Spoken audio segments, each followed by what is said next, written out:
Dipersembahkan oleh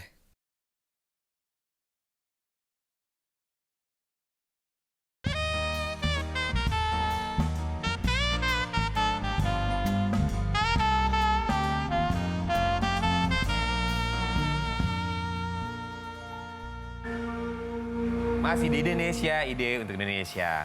Pemirsa, kita lanjut lagi perbincangan kita dengan Mas Nasirun tentang bagaimana batik bisa menjadi trigger dia berkarya di karya-karya yang berikutnya. Gimana Mas, tadi kan ada cerita tentang membatik dulu, lalu baru sambil sekolah, lalu juga berkarya. Mungkin bisa diceritakan lebih detail lagi. Ya, jadi dengan mempelajari batik ternyata saya tahu Indonesia sangat kaya. Dan batik saya kira sebuah karya adiluhung. Dari sana saya terinspirasi betul ini teknik batik dalam kanvas. Lalu detailnya yang saya suka. Ornamen-ornamennya yang sangat detail, sangat Indonesia sekali. Jadi tidak salah kalau batik itu menjadi milik Indonesia ini. Tetapi tidak cukup di situ. Jadi dari batik ternyata ada sebuah karya klasik yang sangat luar biasa, itu wayang kulit. Dalam wayang itu juga menggunakan ornamen-ornamen seperti batik.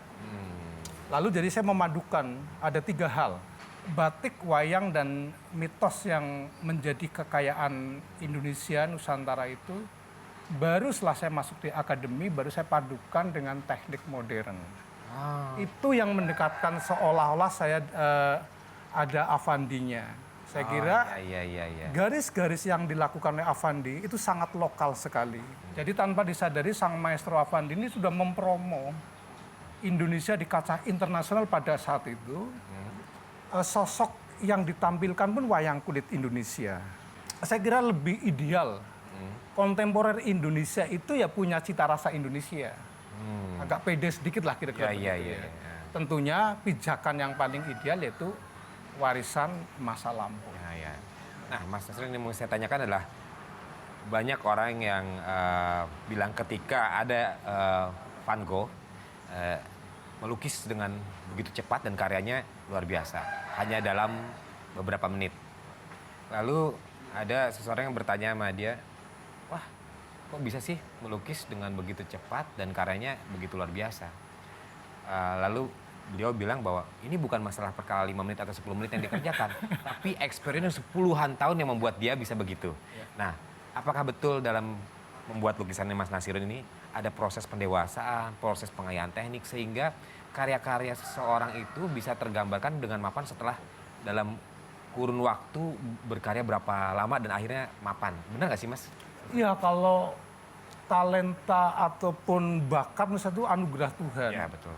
Bagaimana kita ini mengasah proses kerja itulah saya kira kita bisa secara otomatis mampu tentunya. Saya kira momen estetis tidak bisa ditangkap oleh orang-orang yang sama sekali tidak mengalami satu proses yang panjang. Proses itu menjadi yang sangat penting ya. Dan bahkan saya lagi menyebut Avandi tidak apa-apa ya. Avandi kelihatannya orang yang sama sekali tidak membaca. Dan Avandi seperti orang yang tidak berdaya. Tetapi Avandi ketika mendapat ide, menangkap ide, berinteraksi dengan ide, cara mengekspresinya begitu cepat, luar biasa. Yang membuat saya cemburu.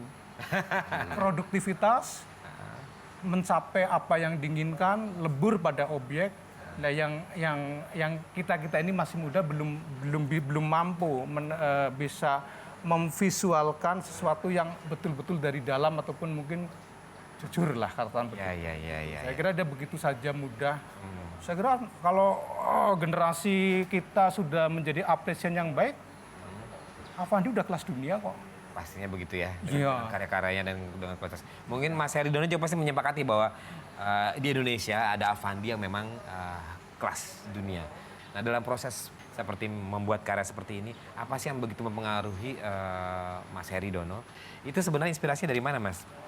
Ya, sebetulnya inspirasi saya kira pertama di era Soeharto itu banyak sekali penyeragaman gitu. Oh, itu. Ya, jadi otak kita atau cara berpikir kita disuruh berseragam gitu.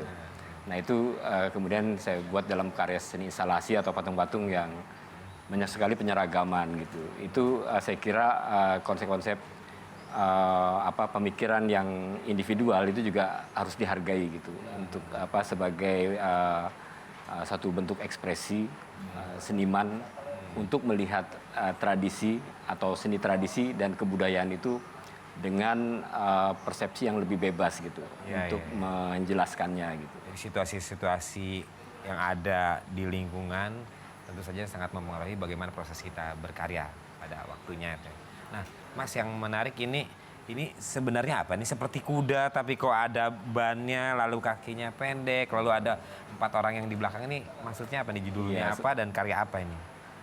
Ini judulnya The Guardian of Angels, jadi penjaga bidadari. Gitu. Bidadari. Nah, bidadari di dalam karya saya tidak ada hubungan sama sekali dengan agama apapun, tapi bahwa bidadari itu adalah inspirasi itu sendiri gitu. Jadi setiap orang itu punya bidadari, dan bidadari itu sebetulnya tidak punya artinya tidak ada kelamin laki-laki atau perempuan gitu. Karena bidadari itu seperti imajinasi ataupun inspirasi yang selalu maju ke depan gitu, yang selalu ada di depan kita, bukan di belakang atau kekinian, tapi sesuatu yang melampaui waktu, melampaui ruang dan waktu. Jadi, wah, ini keren ini harus jadi jadi quote nih. Jadi ada sesuatu yang melampaui waktu, inspirasi. Nah, lantas dalam karya ini mungkin bisa diceritakan lebih jauh lagi, Mas Heri? Jadi bidadari ini perlu dijaga, jangan sampai orang itu punya ide kemudian diblok ataupun tidak diberi kesempatan gitu. Keren banget nih, Mas.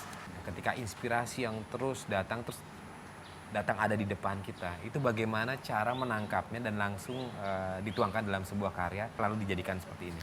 Iya, ya biasanya kita ambil juga data-data gitu. Jadi data ilmiah atau data objektif itu untuk landasan kita mendapatkan inspirasi. Tapi kemudian otak kanan kita kan punya ruang-ruang imajinasi, ruang-ruang inspirasi yang kita bisa mempersepsikan kebenaran objektif itu. Nah, sehingga kita bisa membuat sketsa-sketsa yang bebas dari data-data yang ada gitu. Sehingga dia akan menjadi produksi pengetahuan karya itu. Nah, tidak hanya ekspresi, tetapi dia punya data yang kita bisa mempertanggungjawabkan dan bisa menjadi bagian dari sejarah-sejarah kecil dari orang per orang sebagai kesaksian zaman gitu. Nah, ini pemirsa menarik sekali ya, Mas Heri Dono ini menyampaikan bahwa karyanya tidak hanya ekspresi semata, tetapi bisa dipertanggungjawabkan secara data atau juga ada pertimbangan-pertimbangan ilmiah yang menjadi landasan dalam berkaryanya. Apa yang menjadi cita-cita mereka dan juga akan ditampilkan seperti apa saja karya-karya dari Mas Heri Dono dan Mas Nasirun. Jangan kemana-mana, tetap di Indonesia, ide untuk Indonesia.